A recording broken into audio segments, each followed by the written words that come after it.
Genesis chapter 31. Jacob heard that Laban's sons were saying, "Jacob has taken everything our father owned and has gained all this wealth from what belonged to our father." And Jacob noticed that Laban's attitude toward him was not what it had been. Then the Lord said to Jacob, "Go back to the land of your fathers and to your relatives, and I will be with you." So Jacob sent word to Rachel and Leah to come out to the fields where his flocks were. He said to them, "I see that your father's attitude toward me is not what it was before, but the God of my father has been with me.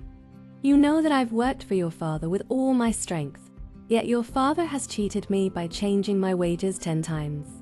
However, God has not allowed him to harm me. If he said, 'The speckled ones will be your wages,' then all the flocks gave birth to speckled young. And if he said, 'The streaked ones will be your wages,' then all the flocks bore streaked young. So God has taken away your father's livestock and has given them to me. In breeding season I once had a dream in which I looked up and saw that the male goats mating with the flock were streaked, speckled or spotted. The angel of God said to me in the dream, 'Jacob,' I answered, 'Here I am.'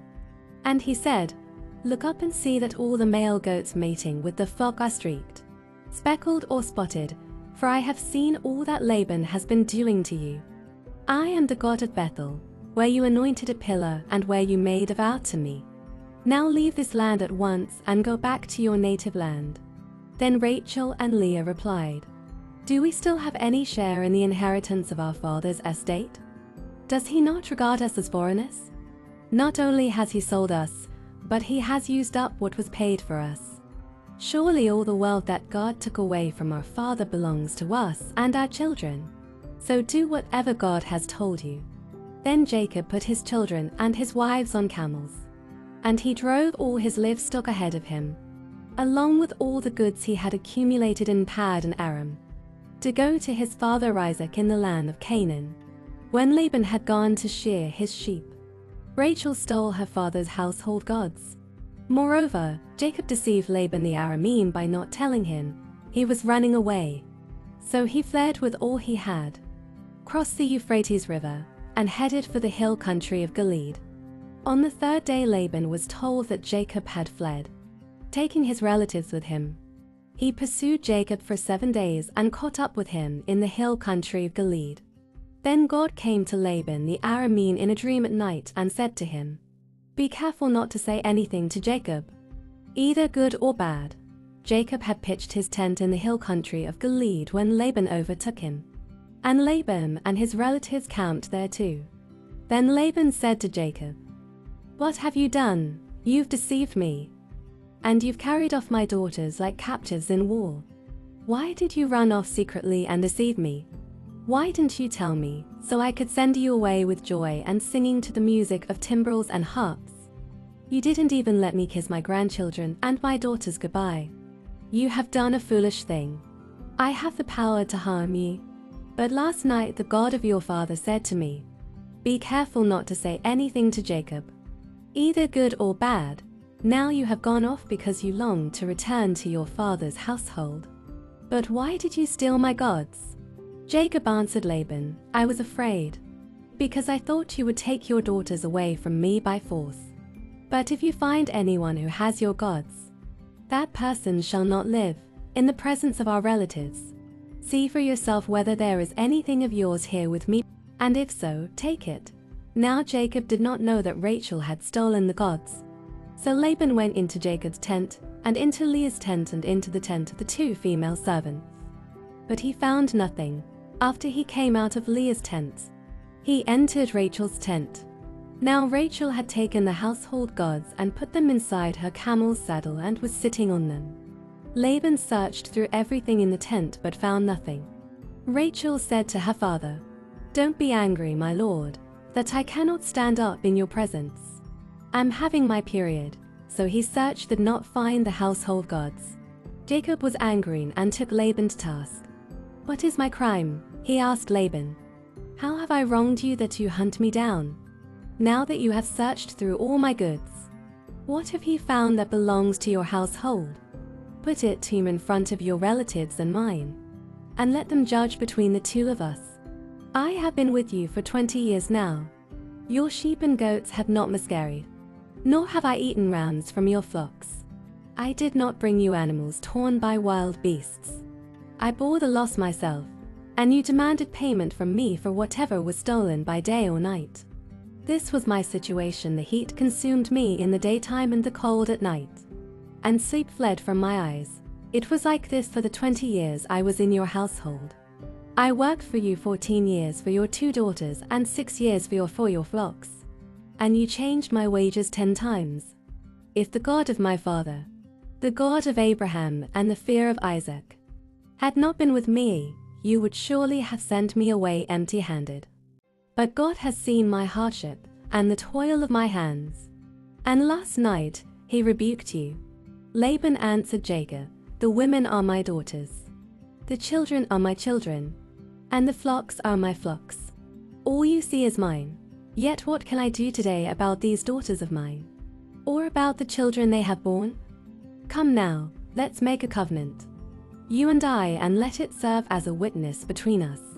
So Jacob took a stone and set it up as a pillar. He said to his relatives, gather some stones. So they took stones and piled them in a heap, and they ate there by the heap. Laban called it Jegei-Sahadutha, and Jacob called it Galeed. Laban said, this heap is a witness between you and me today. That is why it was called Galeed. It was also called Mizpah, because he said, may the Lord keep watch between you and me when we are away from each other. If you mistreat my daughters, or if you take any wives besides my daughters, even though no one is with us, remember that God is a witness between you and me. Laban also said to Jacob, here is this heap, and here is this pillar I have set up between you and me. This heap is a witness, and this pillar is a witness, that I will not go past this heap to your side to harm you, and that you will not go past this heap and pillar to my side to harm me. May the God of Abraham and the God of Nahor, the God of their father, judge between us. So Jacob took an oath in the name of the fear of his father Isaac. He offered a sacrifice there in the hill country and invited his relatives to a meal. After they had eaten, they spent the night there. Early the next morning, Laban kissed his grandchildren and his daughters and blessed them. Then he left and returned home. Genesis chapter 32. Jacob also went on his way, and the angels of God met him. When Jacob saw them, he said, this is the camp of God, so he named that place Mahanaim. Jacob sent messengers ahead of him to his brother Esau in the land of Seir, the country of Edom. He instructed them, this is what you are to say to my lord Esau your servant. Jacob says, I have been staying with Laban and have remained there till now. I have cattle and donkeys, sheep and goats, male and female servants. Now I am sending this message to my lord, that I may find favor in your eyes. When the messengers returned to Jacob, they said, we went to your brother Esau, and now he is coming to meet you, and 400 men are with him. In great fear and distress, Jacob divided the people who were with him into 2 groups, and the flocks and herds and camels as well. He thought, if Esau comes and attacks one group, the group that is left may escape. Then Jacob prayed, O God of my father Abraham, God of my father Isaac, Lord, you who said to me, go back to your country and your relatives, and I will make you prosper. I am unworthy of all the kindness and faithfulness you have shown your servant. I had only my staff when I crossed this Jordan, but now I have become to camps. Save me, I pray, from the hand of my brother Esau, for I am afraid he will come and attack me, and also the mothers with their children. But you have said, I will surely make you prosper, and will make your descendants like the sand of the sea, which cannot be counted. He spent the night there, and from what he had with him he selected a gift for his brother Esau: 200 female goats and 20 male goats, 200 ewes and 20 rams, 30 female camels with their young, 40 cows and 10 bulls, and 20 female donkeys and 10 male donkeys. He put them in the care of his servants, each herd by itself, and said to his servants, go ahead of me and keep some space between the herds. He instructed the one in the lid, when my brother Esau meets you and asks, "Who do you belong to? And where are you going? And who owns all these animals in front of you?" Then you are to say, "They belong to your servant Jacob. They are a gift sent to my lord Esau.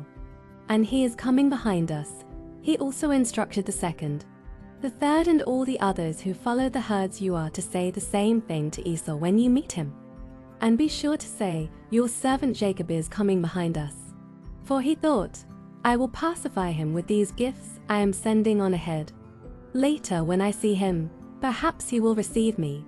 So Jacob's gifts went on ahead of him, but he himself spent the night in the camp. That night Jacob got up and took his 2 wives, his 2 female servants, and his 11 sons, and crossed the ford of the Jabbok. After he had sent them across the stream, he sent over all his possessions. So Jacob was left alone, and a man wrestled with him till daybreak. When the man saw that he could not overpower him, he touched the socket of Jacob's hip, so that his hip was wrenched as he wrestled with the man. Then the man said, "Let me go, for it is daybreak." But Jacob replied, "I will not let you go unless you bless me." The man asked him, "What is your name?" "Jacob," he answered. Then the man said, "Your name will no longer be Jacob, but Israel, because you have struggled with God and with humans and have overcome." Jacob said, "Please tell me your name." But he replied, "Why do you ask my name?" Then he blessed him there. So Jacob called the place Peniel, saying, "It is because I saw God face to face, and yet my life was spared." The sun rose above him as he passed Peniel, and he was limping because of his hip. Therefore to this day the Israelites do not eat the tendon attached to the socket of the hip, because the socket of Jacob's hip was touched near the tendon. Matthew 10, verse 24-42. The student is not above the teacher, nor a servant above his master. It is enough for students to be like their teachers, and servants like their masters. If the head of the house has been called Beelzebul, how much more the members of his household? So do not be afraid of them, for there is nothing concealed that will not be disclosed, or hidden that will not be made known. What I tell you in the dark, speak in the daylight. What is whispered in your ear, proclaim from the roofs. Do not be afraid of those who kill the body, but cannot kill the soul.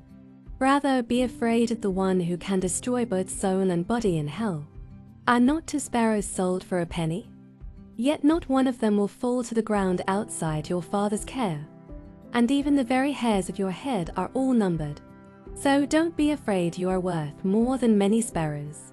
Whoever acknowledges me before others, I will also acknowledge before my Father in heaven. But whoever disowns me before others, I will disown before my Father in heaven. Do not suppose that I have come to bring peace to the earth. I did not come to bring peace, but a sword. For I have come to turn a man against his father, a daughter against her mother, a daughter-in-law against her mother-in-law. A man's enemies will be the members of his own household. Anyone who loves their father or mother more than me is not worthy of me. Anyone who loves their son or daughter more than me is not worthy of me. Whoever does not take up their cross and follow me is not worthy of me. Whoever finds their life will lose it, and whoever loses their life for my sake will find it. Anyone who welcomes you welcomes me, and anyone who welcomes me welcomes the one who sent me. Whoever welcomes a prophet as a prophet will receive a prophet's reward, and whoever welcomes a righteous person as a righteous person will receive a righteous person's reward. And if anyone gives even a cup of cold water to one of these little ones who is my disciple, truly I tell you, that person will certainly not lose their reward.